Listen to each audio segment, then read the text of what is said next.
Maro ny tranga meteseo rehefa ao anatin'ny vanim-potoanan'ny fety ny tatitra ny fetin'ny Noely sy nandritra ny fankalazana ny fetin'ny Noely ary no entinao antsika ao anatin'ity fanadihadiana ity.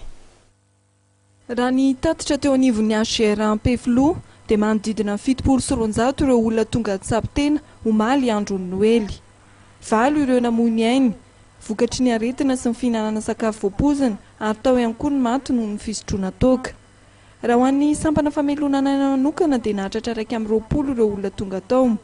Ny roa tamin'ireo dia namono tena ary vehivavy manodidina ny 20 taona izy ireo. Olana ara-pitiavana no tarika amin'ny famonoan-tena.